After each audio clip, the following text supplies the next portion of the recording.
Welcome. This lecture will be a brief review of how to conduct a paired samples t-test in SPSS. So looking at our data here, we've got some data from couples, husbands and wives, heterosexual couples, measuring with measures of anxiety in two areas, measures of anxiety about infertility and anxiety about finances. So we've got separate scores for husbands and wives over both of those variables. We've got just another variable here, this couple variable, which is just a kind of a counting variable, a subject variable to let us know which couple we're talking about, right? From 100 to 123 doesn't really mean anything. So couple 100, that means that this husband with this score is married to this wife with this score, right? And this husband with this score on his anxiety about infertility, 47, he was equally anxious about finances, right? So we can look at a couple of things here. Now, with a dependent samples t-test, a paired samples t-test, we can look at who's more anxious in a relationship, husbands or wives, about these different topics. Right?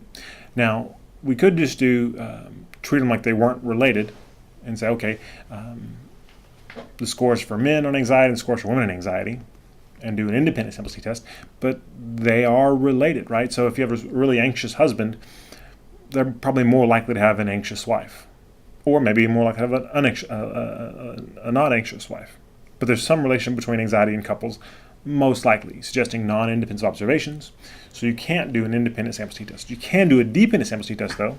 And so now we're looking at this group versus that group. We're looking at within each couple, is there a difference in anxiety? And does that difference go in the same direction, where the husband is always more anxious than the wife, or the wife is always more anxious than the husband?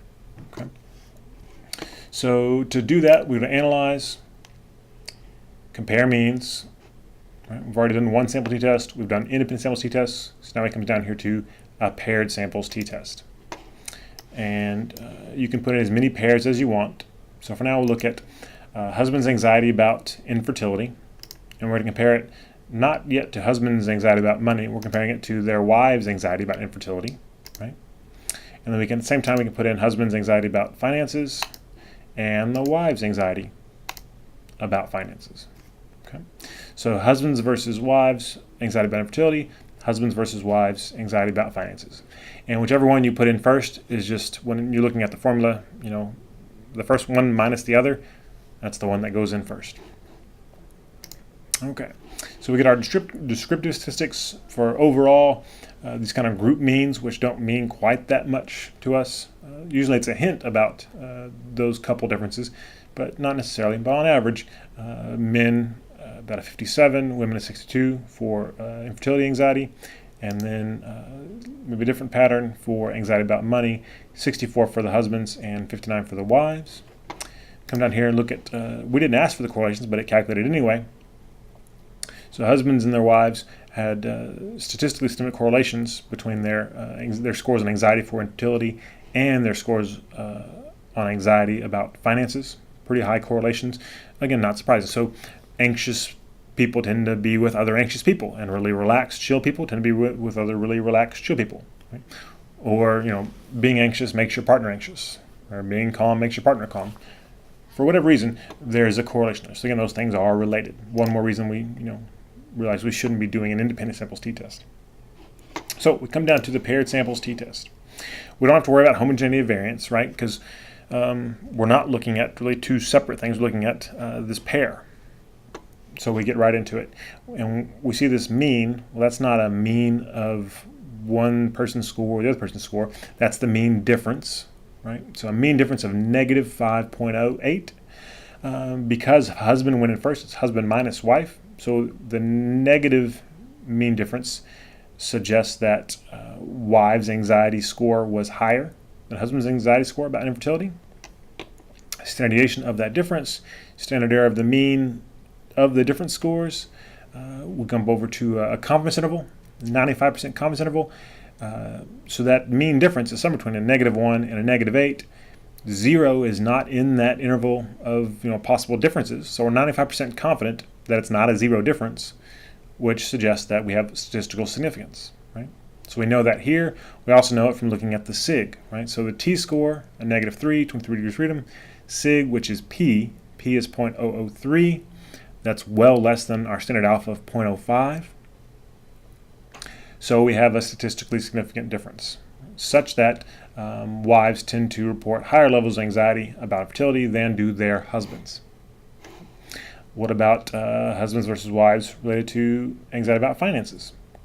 We've got a positive mean difference now, so husbands minus wives is positive, suggesting that husbands' anxiety was higher than their wives' anxiety about finances. Standard deviation, standard error of the differences. Confidence interval, again, from 1.5 almost to 8. 0 is not in that interval, again suggesting statistical significance. Confirmed over here, our p-value is less than 0.05, with a t of close to 3. So another statistically significant finding, suggesting that husbands tend to be more anxious about finances than do their wives when compared to their wives. Okay. We can also look at compare means, paired samples t-tests. Let's reset that. We can look at, well, husbands are more anxious about finances than their wives. Wives are more anxious about infertility than their husbands. What about within the individual? Are wives more anxious about infertility than they are about money? And are husbands more anxious about infertility than they are about money? Right? And based on the patterns we've seen so far, you might guess, okay, well, yeah, wives may be more anxious about infertility and husbands may be more anxious about money. Well, let's find out. Come down here to our t-tests. So wives' infertility minus anxiety about money. It's positive, suggesting, yep, they have more anxiety about infertility than money, and P is less than 0.05. That's a statistically significant difference. And husbands' infertility minus money is a negative mean difference, again suggesting they're more anxious about money than infertility, also a significant difference. Cool. Okay. What about overall? If we average these two measures of anxiety for each individual, who's more anxious in a relationship, husbands or wives?